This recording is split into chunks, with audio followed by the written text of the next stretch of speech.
AP రాజకీయాలకు వస్తే Vijayasai Reddy YCP నుంచి వచ్చేసాడు. వచ్చిన తర్వాత ఆయన బీజేపీలో చేరుతారని చెప్పేసి వాదనలు అయితే వినిపిస్తున్నాయి. ఇది ఎంతవరకు నిజమంటారా? ఇది చాలా కామన్ అయిపోయింది, ఎస్పెషలీ తెలుగు రాష్ట్రాల్లో చాలా కామన్గా జరిగిపోతుంది. ఏదైనా పార్టీలో చూస్తే కొందరు ముఖ్యమైన నాయకుల చుట్టూ ఉండే వాళ్ళంతా బిజినెస్ పీపుల్, ఇండస్ట్రియలిస్ట్స్ ఎక్కువ అవుతున్నారు. సో వీళ్ళు బిజినెస్ పీపుల్, ఇండస్ట్రియలిస్ట్స్ అపోజిషన్లో ఉంటే రూలింగ్ పార్టీస్ టార్గెట్ చేస్తాయి అనే రీజన్ వల్ల ఏది రూలింగ్లో ఉంటే ఆ పార్టీలోకి వెళ్ళిపోవడం చాలా కామన్ అయిపోయింది.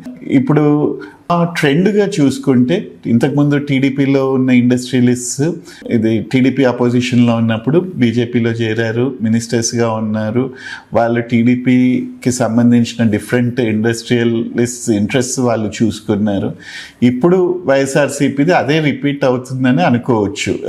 ఇది జరుగుతుంది ఇప్పుడు, కానీ దీనికి స్లో ప్రాసెస్ చేస్తున్నారు. ఇప్పుడు ఎంత బీజేపీ వాషింగ్ మెషిన్ నిర్మాణం చెప్పి అన్నా కానీ ఒక పార్టీల నుంచి బయటికి వచ్చి నెక్స్ట్ డేనే మళ్ళీ ఇంకో పార్టీలోకి వెళ్తే కనుక క్యాడర్ యాక్సెప్ట్ చేయలేని పరిస్థితి. కాబట్టి ఓ లీడర్ని బయటికి తీసుకొచ్చి వాళ్ళ ఆ పార్టీని ఒక 10 సార్లు తిట్టినట్టుగా యాక్టివిటీ పెట్టి దాని తర్వాత ఓకే మనం ఎవరినైతే వ్యతిరేకిస్తున్నామో వాళ్ళని వ్యతిరేకించే ప్రతి ఒక్కరు మన ఫ్రెండే అని చెప్పి ట్వీట్లు పెట్టి వాళ్ళని తీసుకురావడం అదొక ట్రెండ్ అయిపోయింది. కానీ అన్ఫార్చునేట్ సిచ్యువేషన్ ఏంటంటే ఈ సిచ్యువేషన్ గ్రౌండ్ లెవెల్ దాకా మారిపోయింది. ఏ పార్టీ రూలింగ్లోకి వస్తే ఆ పార్టీలకు వార్డు లీడర్ దగ్గర నుంచి సర్పంచ్లు, మండల నాయకులు, జిల్లా నాయకులు అంతా ఏ పార్టీలోకి పవర్లోకి వస్తే ఆ పార్టీలోకి జంప్ అయిపోతుంది.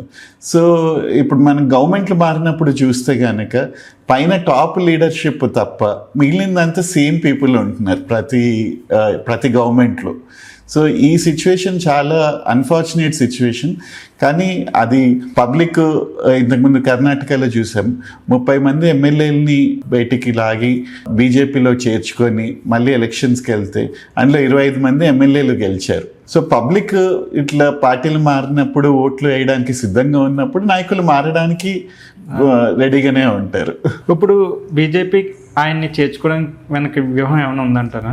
బీజేపీ, ఆర్ఎస్ఎస్ ఎప్పుడు చాలా లాంగ్ టర్మ్లో ఆలోచిస్తారు.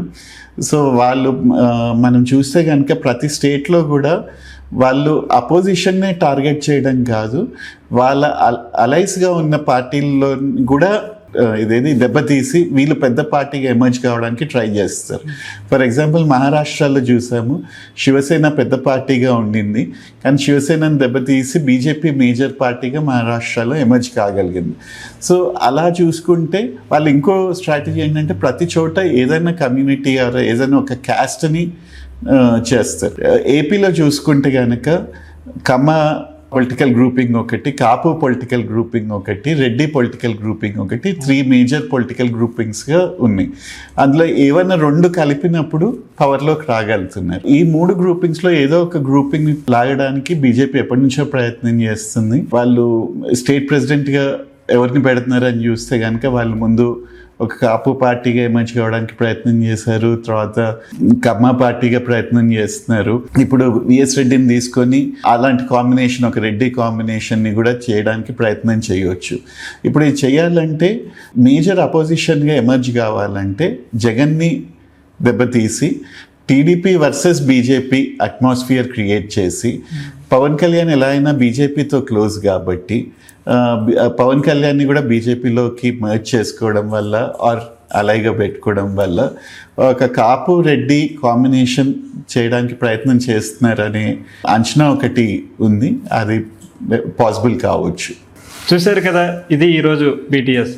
ఇంకా మీకు ఎటువంటి టాపిక్ మీద ఇంట్రెస్ట్ ఉంటే మాకు కామెంట్ రూపంలో పంపించండి. దాని మీద తర్వాత ఎపిసోడ్లో డిస్కస్ చేస్తాం. అంతవరకు సెలవు, good bye. Latest news updates కోసం ఇప్పుడే డౌన్లోడ్ చేసుకోండి మీడియా ఎఫెక్ట్స్ యాప్.